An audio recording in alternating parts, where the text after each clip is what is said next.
औज़ुबिल्लाहिमिनश्शैतानिर्रजीम बिस्मिल्लाहिर्रहमानिर्रहीम रब्बिश्रह ली सदरी वयस्सिर ली अमरी वाहलुल उक़दतम मिन लिसानी यफ़क़हू क़ौली।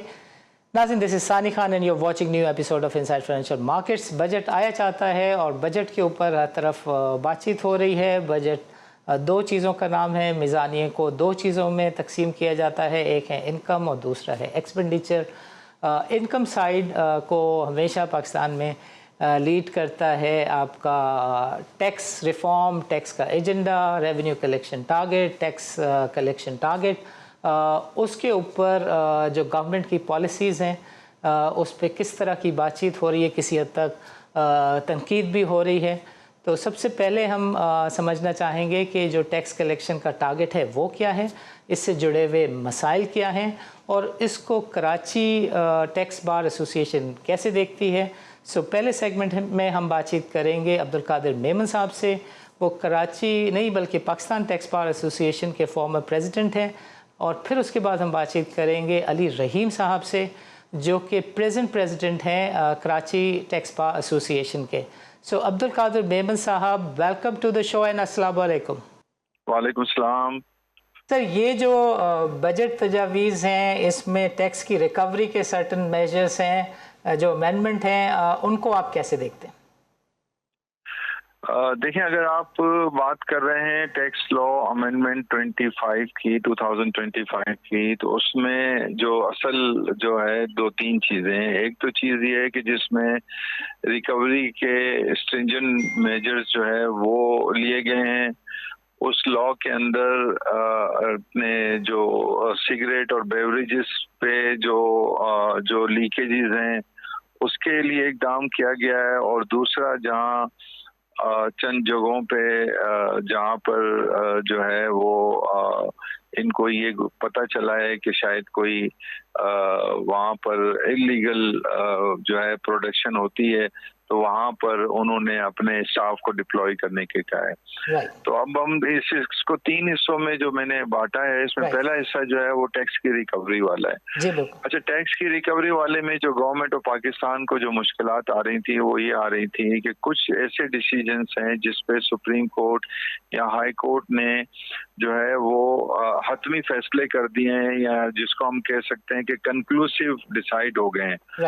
अब कानून ये कहता है कि अगर वो दूसरे किसी केस में, फर्ज करें कि वो कंक्लूसिव डिसाइड हो गए कादिर मेमन के केस में, और अगर वो सानी साहब के केस में ही सेम इश्यू है, तो सानी साहब को ये इख्तियार हासिल है कानून के तौर पे कि वो 30 दिन के अंदर अपनी अपील फाइल करे।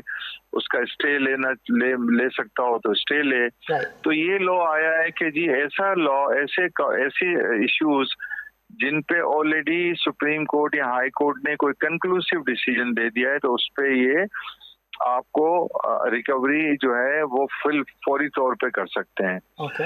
अच्छा, इसमें मेरे ख्याल में ये जहाँ पर ये पाबंदी लगाई जाती है, तो मेरे ख्याल में इस तरह का लॉ कहीं पर ऐसा है नहीं, क्योंकि अगर यहाँ तो कानून में अगर किसी को गुंजाइश दी गई है कि वो लॉ में अपना स्टे ले सकता है, अपील फाइल कर सकता है, तो यहाँ तो उस लॉ को अमेंड होना चाहिए, या इस तरह के कोर्सिव मेजर्स जो हैं वो लेने नहीं चाहिए। अच्छा, एट द सेम टाइम अगर ये जस्टिफाइड भी हो उस सूरत में कि जब आपका किसी का रिफंड पड़ा हुआ है, तो आप उस रिफंड को भी उतनी इफिशिएंटली से, अगर कंक्लूसिव डिसाइड हो गया इशू, तो आप उसको वापस कर दें। और वो इस तरह के लॉ दुनिया के बहुत सारे ममालिक में है। फॉर एग्जांपल, यूएसए के अंदर ये लॉ है कि अगर कोई इशू कंक्लूसिवली डिसाइड हो जाता है, तो टैक्स पेयर को उसको अप्लाई करने की जरूरत नहीं पड़ती, रिफंड उसको ऑटोमेटिक 45 डेज में वापस कर दिया जाता है। तो मेरे ख्याल में इस लॉ को साथ एक बैलेंस को क्रिएट करने के लिए इस तरह के लॉ को भी इनकरेज करना चाहिए। जहां तक दूसरा सवाल है सिगरेट का और बेवरेजेस का, तो सिगरेट का आपको पता है कि इस वक्त सिगरेट में जो फॉर्मल सेक्टर है वो 96% टैक्स कंट्रीब्यूट करता है, जबकि उनका शेयर मार्केट का 46% है। राइट। तो वहां पे तकरीबन कोई 300 बिलियन की जो है वो टैक्स का इवेजन अपीरेंटली है। या तो मैं समझता हूँ कि उस इकदाम में तो कोई बुरी बात नहीं है। आई थिंक वो राइटली गवर्नमेंट ने स्टेप लिया है, वो बहुत पहले लेना चाहिए था। राइट। लेकिन जाहिर बात है, हर सेक्टर के अपने क्लाउड्स होते हैं, अपने वो होते हैं। तो आई थिंक इसमें कोई बुरी बात नहीं है। राइट। अच्छा, दूसरा जो तीसरा सेक्टर है जिसमें जिसमें ये है कि भाई प्रोडक्शन की लीकेजेस होती है, मैं समझता हूँ कि इसमें भी बजाय एन ब्लॉक लगाने के कहीं कोई स्पेसिफिक इंफॉर्मेशन अगर कोई हो तो उस पर इन्फोर्समेंट को जो है वो इन्फोर्समेंट को यूज करना चाहिए। और ये तमाम जो कवानीन है, इसमें जो खदशा ये होता है कि खुदा ना खास्ता उस पावर्स का कोई मिसयूज ना हो जाए। राइट। तो आई उस मिसयूज को रोकने के लिए उसमें कोई ना कोई सर्किट ब्रेकर लगाने की जरूरत थी। मैं समझता हूँ कि अगर वो सर्किट ब्रेकर लग जाता तो फिर मेरे ख्याल में उसमें कोई कबात नहीं थी इसको। नहीं था। बिल्कुल ठीक है, बिल्कुल ठीक है। अच्छा sir, this point understood very well. हमारा जो दूसरा सवाल है आपसे, that is regarding the rationalisation of the rates of the corporations and individuals. ये when we talk about 29 plus 10% effectively 45% ये रेट जब बन जाता है, तो इसमें आप टैक्स कलेक्शन को कैसे देखते हैं और ये कितना इकोनॉमिक सेवी है in terms of economic development of Pakistan? देखिए, दुनिया जो है ना, अब सानी साहब ग्लोबल विलेज है, यू नो। और जहाँ जब हम इसको ग्लोबल विलेज कहते हैं तो इसका मतलब ये हुआ कि अगर हमारे कॉम्पिटिटिव रेट ऑफ टैक्स या कॉम्पिटिटिव इन्वायरमेंट अगर नहीं, इनेबलिंग इन्वायरमेंट नहीं होगा तो इन्वेस्टर चाहे लोकल हो चाहे फॉरेन इन्वेस्टर हो, वो पाकिस्तान में इन्वेस्टमेंट नहीं करेगा। तो ये जो टैक्स के रेट हैं वो कंपैरेटिवली हमारी दुनिया में दुनिया से बहुत ज्यादा काफी सारे ममालिक से हाई हैं। अच्छा, हाई होने के साथ साथ बहुत सारे जो इंटरनेशनल नॉर्म्स हैं, फॉर एग्जांपल कॉरपोरेट सेक्टर में जो होल्डिंग कंपनी का कॉन्सेप्ट है, तो दुनिया में होल्डिंग कंपनी के कॉन्सेप्ट जो हैं वो बहुत सक्सेसफुल मॉडल हैं। इसकी वजह ये होती है कि उसमें जब सब्सिडरीज जो हैं वो काम करते हुए दोबारा होल्डिंग कंपनी के साथ उनको टैक्स का इम्पैक्ट नहीं आता है, जबकि पाकिस्तान में ये इसका आता है। तो अगर हम ये 29% का टैक्स रखें भी, और अगर हम ये होल्डिंग कंपनी का जो ग्लोबल लॉ है अगर हम उसको अप्लाई कर लें, तो हो सकता है कि इससे बहुत सारे जो डुप्लीकेशन या डबल टैक्सेशन है उसकी बचत हो जाएगी। तो आई थिंक स्टिल कॉर्पोरेट में लोग आने को तरजीह देंगे। बिल्कुल ठीक है, बिल्कुल ठीक है। सर, आखिर में सिर्फ एक कमेंट आपसे ज़रूर चाहिए कि पाकिस्तान में हमेशा बात टैक्स कलेक्शन की होती है और कभी भी कोई साल ऐसा नहीं गुजरा जब हमने टारगेट मीट किया हो। जो टैक्स बेस है हमारा वो बहुत कम है, इसको बढ़ाने के लिए you have some proposals for the government? देखिए, उसको करने के लिए एक्चुअली हमारे इश्यूज जो है ना, वो मेरे ख्याल में जो है ना, वो टैक्स से ज्यादा हमारे इश्यूज गवर्नेंस के बहुत इश्यूज हैं। हमारे पास सिंगल विंडो के बहुत इश्यूज हैं। हमारे पास जो है वो डिस्ट्रीब्यूशन ऑफ टैक्सेशन का निज़ाम जो है वो प्रोविंस और फेडरेशन के दरमियान उसको रिविजिट करने की ज़रूरत है। आज हमारा जो NFC अवार्ड है, मैं समझता हूँ उस NFC अवार्ड को हमें रिविजिट करने की ज़रूरत है, क्योंकि अगर वो रिविजिट नहीं होगा तो सूबों जो है वो उनके पास जो पैसे जा रहे हैं फेडरेशन के पास उसके नहीं है। आप इसकी वजह ये देखें कि आप जितना भी आपका टैक्स हर साल रेवेन्यू बढ़ता है, लेकिन टैक्स टू GDP रेशियो आपका हर साल नीचे जाता है। आप देखें 2019 और 20 में हमारा रेशियो टैक्स और GDP से हाई था आज के मुकाबले में। तो इसकी वजह ये है कि चूंकि सारे सेक्टर जो हैं वो कंट्रीब्यूट नहीं कर रहे हैं और कुछ सेक्टर बहुत ज्यादा कर रहे हैं, कुछ सेक्टर बिल्कुल नहीं कर रहे। तो जब तक ये सारे सेक्टर्स टैक्स के नेट में नहीं आएंगे, ये टैक्स कंट्रीब्यूट नहीं करेंगे, तो मेरे ख्याल में हमारा टैक्स टू GDP रेशियो ठीक नहीं हो सकता। दूसरा, हमारे यहाँ प्रोविंसेस में जो टैक्सेशन का निज़ाम है उसको भी बहुत ज़्यादा एफिशिएंट होने की ज़रूरत है, क्योंकि दुनिया में टैक्स टू GDP रेशियो जो है उसको सूबों के साथ मिला के कैलकुलेट किया जाता है, ठीक है ना। तो हमारा भी इसी तरह होता है, लेकिन चूंकि हमारे सूबे की टैक्स टू जीडीपी रेशो इतना स्ट्रांग नहीं है, तो लिहाजा इसका ओवरऑल जो है इम्पैक्ट वो सब पे आता है। समझ में आ गई बात। अब्दुल कादिर मेमन साहब, आपका प्रोग्राम के लिए वक्त निकालने का बहुत बहुत शुक्रिया। नाज़रीन, this is time for a short break. वक्फे के बाद हमारे साथ मौजूद होंगे अली रहीम साहब, जिनसे हम समझेंगे कि कराची टैक्स बार एसोसिएशन इस बजट को कैसे देखती है। नाज़रीन, don't go nowhere, let's meet after a short break.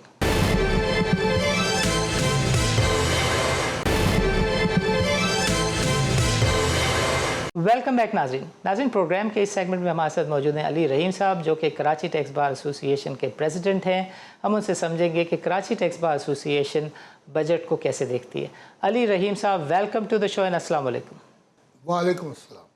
Sir, जो बजट आ रहा है, आप कराची टैक्स बार के प्रेसिडेंट हैं कराची के, आप कैसे देखते हैं इस बजट से? आपकी एक्सपेक्टेशन क्या है और इसके बारे में आपके तासुरात क्या हैं इन जनरल, प्लीज़? देखिए, पहली बात तो ये है कि हमारे जो टैक्स का रेशियो है इस वक्त जो बना हुआ है, उसमें यह है कि हमारे जो पहले तो मैं आपको टैक्स की ब्रेकडाउन आपको बताता हूँ। ब्रेकडाउन ये है कि टैक्स में 2/3 जो है वो इनडायरेक्ट टैक्सेस है और 1/3 डायरेक्ट टैक्सेस है। हालांकि डायरेक्ट टैक्सेस के रेट्स वगैरह उन्होंने काफ़ी बढ़ा दिया है, मगर 2/3 यानी इनडायरेक्ट टैक्सेस होने की वजह से उससे हो ये रहा है कि गरीब आदमी के ऊपर बहुत ज़्यादा असर हो रहा है। फॉर एग्ज़ाम्पल, अब ये कलम है, कलम चाहे अमीर आदमी ख़रीदे या गरीब आदमी ख़रीदे, इसके ऊपर सेल्स टैक्स उतना ही अमीर आदमी भी देगा और गरीब आदमी भी देगा। इसको इनडायरेक्ट टैक्सेस कहते हैं। या कस्टम ड्यूटी आप समझिए, जो आप इंपोर्ट करते हैं, तो वो सब चीज़ें इनडायरेक्ट टैक्सेस के मद में आता है। जो डायरेक्ट टैक्सेस है वो होता है जब जितनी आमदनी हो उतना ज़्यादा टैक्स हो। मगर फिर पाकिस्तान में एक और चीज़ देखा गया है कि टैक्सेस का मयार इतना इन्होंने बढ़ा दिया है। पहले हमने जब डिस्कस किया था FBR वालों के साथ, तो हमने कहा तो देखिए, आप जितना टैक्स लो करेंगे उतना ही आपकी कलेक्शन बढ़ेगी एट वन टाइम। दूसरी बात यह है कि चोरी का जो आपने इंसेंटिव देना है वो कम से कम होगा। तो लिहाजा होगा ये कि आप उस तरफ नहीं जाएंगे। आप कहेंगे भाई चलो 15% टैक्स है, 20% टैक्स है, चलो ये दे के जान छुड़ा दो। आज 40-45% का टैक्स का अगर आप वो करते हैं तो you are giving an incentive कि लोग चोरी करें, and that is what the whole problem is. Understood sir. ये जो अमेंडमेंट है under the tax law ordinance 2025, जिसमें रिकवरी के ऊपर अवाम कहती है कि बहुत हार्श मेजर्स प्रपोज किए गए हैं, इसको आप कैसे देखते हैं? देखिए, तंबाकू वाली जो बात है उसको किसी हद तक आप कंडोन कर सकते हैं, but how do you look at in general recovery के ऊपर जो पावर्स? इन जनरल इसके अंदर प्राइमरीली 2 चीज़ें आई हैं। एक तो यह आया है कि अगर हाई कोर्ट या सुप्रीम कोर्ट में अगर केस एक दफ़ा हो जाए तो वो फ़ौरन से पेशतर रिकवर हो सकता है। इसका भी एक बैकग्राउंड है, थोड़ा सा आपको बैकग्राउंड अगर बताऊँ तो आप समझेंगे। हुआ क्या है कि CVT के केसेस, सुपर टैक्स के केसेस, आपके 7E के केसेस, ये सब केसेस, 4C के केसेस, ये सब केसेस इस वक्त पड़े हुए हैं, स्टे ऑर्डर पे रुका हुआ है at the high court. High court से इस अमेंडमेंट के बाद हमें नज़र ये आता है कि यहाँ अमेंडमेंट हुआ, मतलब हाई कोर्ट का जजमेंट आया नहीं कि ये फ़ौरन से पेशतर रिकवरी के पीछे चले जाएंगे। इस वक्त जो हमारा बजट है, जो हमारे अंदाजे के मुताबिक तकरीबन 1 ट्रिलियन शॉर्ट है। 1 ट्रिलियन शॉर्ट है। इन्होंने जो IMF को जो कमिटमेंट दिया है, तो उसके सामने अगर 1 ट्रिलियन शॉर्ट हो तो ये IMF को क्या मुंह दिखाएंगे? तो ये तरीके से वो उसको रिकवर करके, और देखिए हाई कोर्ट के बाद एक और स्टेज होता है सुप्रीम कोर्ट का। तो they will not let you even give time to go to, आप इतना टाइम नहीं होगा कि आप सुप्रीम कोर्ट पे जा सकें। बैंक से पैसे निकाल लेंगे। बिल्कुल सही है, बैंक से निकाल लेंगे वो। You think this is right? No, that is not right. देखिए, यू आर ट्राइंग, देखिए अगर एक लॉ के कोई प्रोविजन अवेलेबल है जिसके तहत मैं अपना टैक्स को कम कर सकता हूँ, व्हाई नॉट? नंबर 1। नंबर 2, अगर मैं कुछ अगर मैं समझता हूँ कि एक लॉ गलत है तो मैं क्यों ना जा सकूँ हाई कोर्ट में? हाई कोर्ट में जाऊँ, उसके बाद फिर सुप्रीम कोर्ट में भी जाऊँ। If I can afford it I go to the supreme court. नहीं अफोर्ड कर सकूँगा, ठीक है, आप फिर टैक्स ले लें, that's the only thing. Understood understood. Sir ये बात तो समझ में आ गई। ये जो रैशनलाइजेशन ऑफ टैक्स रेट की बात होती है, अभी इफेक्टिवली 29 + 10% जो टैक्स रेट है कॉर्पोरेट्स का, आपको लगता है कि बिकॉज ऑफ दिस जो बिजनेसमैन है वो इनकरेज होगा to go and set up business as per the law of Pakistan? देखिए, let me be very honest with you. आप अगर पहले मुआवजा करें कि जो हमारा जो ग्रोथ, पॉपुलेशन ग्रोथ है, वो तकरीबन साल का 2% इंक्रीज हो रहा है। Yes. To birth rate compare to the death rate, 2% is going up. Now to accommodate this 2%, we have to create industrial base. We cannot rely on the Dubai model जिसमें वो ट्रेडिंग सिर्फ हम कर सकते हैं। No, we have to go in for industrial base. इसी के लिए हमने जो प्रपोजल दिया था, जब ये CPEC शुरू हुआ था, तो हमने उनको बल्कि लिख के दिया था कि अलोंग द CPEC आप इंडस्ट्रियल एस्टेट्स सेटअप करें। उसके 2 फायदे होंगे। एक तो ये होगा कि you will be utilising that population, right, because अगर आप इंडस्ट्रीज सेटअप करेंगे, of course you will have to give incentive, because interior में कौन लगाना चाहता है industry, rather than that Karachi, Lahore, Islamabad वगैरह इसके करीब ही लगाए। तो उसको आपको एक टैक्स इंसेंटिव देना पड़ेगा, चाहे रेट ऑफ टैक्स की आप दे दें, टैक्स हॉलिडे दे दें, ड्यूटीज़ को माफ़ कर दें। एक दूसरी बात ये कि हमने उस वक्त दिया था, अब तो खैर ये करना मुश्किल होगा इसलिए कि हम IMF के कंडीशन में आ गए हैं। उस वक्त हमने कहा था कि आप इनसे सवालात ना करें कि पैसे कहाँ से आए इसके अंदर, ठीक है, और इंडस्ट्रीज लग जाएंगे। उसके बाद उसमें देखिए एक फ़ायदा तो ये होगा कि you will be utilising the population. दूसरी बात ये है कि जो इस वक्त हमारा मुल्क है उसमें हो ये रहा है कि बिकॉज जॉब्स इंटीरियर में नहीं है, तो they are all coming into the main frame to take jobs. और वो आते कहाँ? कराची है, लाहौर है, फैसलाबाद है, मुल्तान है, इस्लामाबाद है, and so on and so fourth. तो अब यहाँ का जो इंफ्रास्ट्रक्चर है, जो बड़े शहरों का इंफ्रास्ट्रक्चर है, उसका जो actually it's bursting at its seam, they can not accommodate more people coming in. तो अगर वो इंटीरियर में अगर जॉब मिल जाए, बेशक अगर उसमें थोड़ा सा 5,000 रुपये कम भी उसको मिलेगा, वो वहीं रुकेगा, क्योंकि उसका घर करीब होगा उसको न। तो आपको बंदोबस्त पूरा ये करना पड़ेगा, you have to make industrial basis और you have to utilize the population, तब जाके ये मुल्क को आप देख सकते। जो रेट है सर ये 45%? No, that is very high. अब मैंने कहा ना, आप अगर जितना आप रेट बढ़ाएंगे उतना आप चोरी का और उनको आप मौका देंगे। तो बेहतर ये है कि वो चोरी ना हो, उससे बेहतर ये है कि आप रेट्स को आहिस्ता आहिस्ता करके कम करें। मुझे पता है एक साथ नहीं कम कर सकते, मगर सैलरी वालों का जैसे आपने रेट इतना जंप कर दिया है, अब ये बताइए सैलरी वाले बेचारे उनको टैक्स कटने के बाद ही पैसे मिलते हैं, तो कहाँ से वो बेचारा वो अफोर्ड कर सकेगा? फिर इन्फ्लेशन का हाल देखिए, इन्फ्लेशन उनको उल्टा हिट कर रहा है। इस दफ़ा इट इज़ एक्सपेक्टेड कि 2.5 crore people have gone below the poverty line. Yeah. You see, it is very unreasonable, very unreasonable. तो ये फरमाइए कि जो टैक्स बेस है वो कैसे ब्रॉडन हो सकता है? एग्रीकल्चर टैक्स की हमेशा बातचीत होती है, क्या व्यू है? जहाँ तक एग्रीकल्चर टैक्स का ताल्लुक है, देखिए मैं ये समझता हूँ कि no sector in the economy should be exempted from tax. Every sector should contribute towards the tax, ठीक है। According to our constitution, the federal government cannot impose agricultural income tax.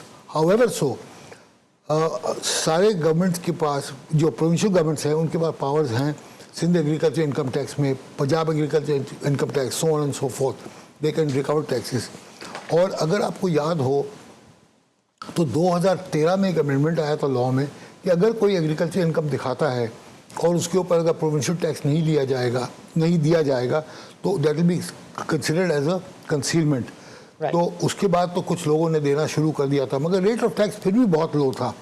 अब इंडस्ट्री अब इनको जो टैक्स का आपको, you have to bring it to the normal rate of taxes so that the provinces contribute more to the economy, primarily ये होना चाहिए। अच्छा सर, जो टैक्स की कलेक्शन है, हमने कोई एक साल नहीं सुना कि जब टैक्स कलेक्शन का जो टारगेट है वो मीट हुआ हो। सो ये टैक्स बेस कैसे बढ़ सकता है? लोग कैसे इनकरेज हों कि वो देखिए जहाँ तक टैक्स की जमा करने का ताल्लुक है, आपको एक मैं बहुत छोटा सा एग्जांपल देता हूँ। अगर किसी का घर है, उसकी आमदनी अगर 2 लाख रुपया है, तो वो अपनी बेगम को कहता है कि भाई देखो ये 2 लाख रुपए मेरी आमदनी है, इसी के अंदर तुमने घर का खर्चा पूरा करना है। Right. पाकिस्तान गवर्नमेंट का हिसाब उल्टा है, वो पहले अपना खर्चा वर्कआउट करते हैं, फिर कहते हैं कि जी आप इसके सामने बजट बनाओ कि जी इसमें पैसे हम कहाँ से लाएंगे। Right. तो we will not be able to achieve the objective what जो दुनिया का होना चाहिए, कि आप पहले तो ये देखिए कि आपकी आमदनी का सोर्स क्या क्या है, Right. उसी हिसाब से आप खर्चा करें। सर मैं आपको रोक के यही पूछना चाहूँगा कि जो हमारी ट्रेजरी है उसके खर्चे कितने, कहा जाता है कि 15 खरब स्टेट को रन करने पे खर्च होते हैं, और इस साल जो टारगेट रखा गया है टैक्स कलेक्शन का वो 19 खरब का रखा गया है, और टारगेट कभी भी नहीं अचीव हुआ। सो खर्चे अगर रियासत को कम करने हैं तो उसका भी कोई रास्ता है या नहीं है? बिल्कुल बिल्कुल है। देखिए बात सुनिए, होता क्या है कि हर चीज़ के एक आपको इक्विलिब्रियम बनाना होता है। Right. कि जितनी आमदनी है, यानी चादर, पैर जो है वो चादर के अंदर तक फैलाए। Right. हम करते क्या है, हमारा जो पैर है वो चादर के बाहर निकल जाता है, फिर हम चादर ढूंढने निकलते हैं। फिर हम चादर ढूंढने निकलते हैं। ये प्रॉब्लम है इस मुल्क में। तो you see we have to control our expenses also, खर्चे हमारे कम करने। अब आपका सवाल ये आएगा भाई डिफेंस के खर्चे, अब देखिए जंग हुआ तो हम डिफेंस के खर्चे कैसे कम करेंगे, मानता हूँ आपकी बात, बट देन अफेक्ट किया कहाँ जाएगा, या आपके इन्फ्लेशन के ऊपर जाएगा या पीएसडीपी के ऊपर जाएगा। पीएसडीपी को आपको रिड्यूस करना पड़ेगा, तब जाके वो हो सकेगा। But sir non development expenditure जो है वो क्यों नहीं कट हो सकते? बिल्कुल हो सकते हैं, क्यों नहीं हो सकते, अगर आप उसको रैशनलाइज करें चीज़ों को। बिल्कुल, मगर देखिए ना, एक एक आइटम को आपको बैठ के देखना पड़ेगा कि आप कौन सा आइटम को कितना आप रिड्यूस कर सकते हैं, कितना आप नहीं रिड्यूस कर सकते।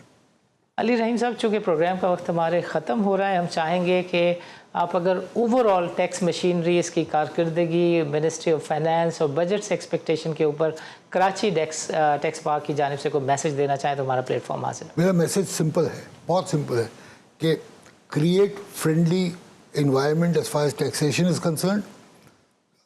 एक दूसरी बात ये, इंडस्ट्रियलाइजेशन की तरफ जोर दें। इंडस्ट्रियलाइजेशन होगी तो खुद ब खुद टैक्स। देखिए एक बात याद रखिए कि गवर्नमेंट ऑफ पाकिस्तान का जो शेयर होता है उमूमन 1/3 शेयर गवर्नमेंट का होता है, और बाकी यानी कोई भी कंपनी है वो पहले अपना टैक्स देगी, यानी they are a preferential shareholder. तो आप जितना उनको कमाने देंगे उतना ही पैसा गवर्नमेंट को ज़्यादा मिलेगा, और जब पैसा गवर्नमेंट को ज़्यादा मिलेगा उनके पास आमदनी बेहतर होगी, तो वो अपना खर्चे उस हिसाब से मीट कर सकते हैं। मगर ये लॉन्ग टर्म प्रोसेस है, ये ना समझिए कि 1 साल में या 2 साल में हो जाएगा। बिल्कुल ठीक है। अली रहीम साहब, आपका प्रोग्राम के लिए वक्त निकालने का बहुत बहुत शुक्रिया। नाज़रीन, हमने बातचीत की इस साल के आने वाले मीज़ानिये पर, और इसमें जो रेवेन्यू कलेक्शन का साइड है हमने उसको पहले कवर किया, जिसके अंदर काफ़ी सारी ऑब्जर्वेशन है कराची टैक्स बार एसोसिएशन की, पाकिस्तान टैक्स बार एसोसिएशन के व्यूज़ भी हम अगले प्रोग्राम में ज़रूर लेंगे, शामिल करेंगे। But Karachi tax bar association current president and the present president both have this view कि ये जो रिकवरी की अमेंडमेंट है इसको ज़रा ठीक से देखने की ज़रूरत है, कि नीयत ये नज़र आ रही है कि जो 1 खरब रुपए का शॉर्टफॉल है, IMF जिसके बारे में बड़ा पर्टिकुलर है कि आपको रिकवरी पूरी करनी है, तो ये ख़ास अमेंडमेंट लाई जा रही है जो कि ताकत फराहम करेगी रियासत को, ट्रेजरी को, कि अगर कोई हाई कोर्ट से केस का डिसीशन आ जाता है तो सुप्रीम कोर्ट तक जाने की उसको मोहलत भी ना दी जाए, और क्विकली बैंक अकाउंट से पैसे निकाल लिए जाएं। इसके ऊपर शदीद तहफ़्फ़ुज़ात का इज़हार करती है हमारी tax bar association, tax bar के जो लोग हैं, इसके ऊपर दे हैव देयर व्यू। दूसरा जो टैक्स पेस है, इसके ऊपर भी लोगों का कहना ये है कि चूँकि अब ये टैक्स एग्रीकल्चर टैक्स एक सूबाई मुद्दा बना हुआ है, और majority of the collection relates to the agriculture tax, और वो सूबे जो हैं बहरहाल नहीं लगाते हैं, और इस वजह से एक काफ़ी बड़ी एनॉमली है। सो टैक्स बार एसोसिएशन के जो मेंबर हैं वो ये भी कहते हुए नज़र आते हैं कि ये इसमें एक यूनिफॉर्मिटी होनी चाहिए।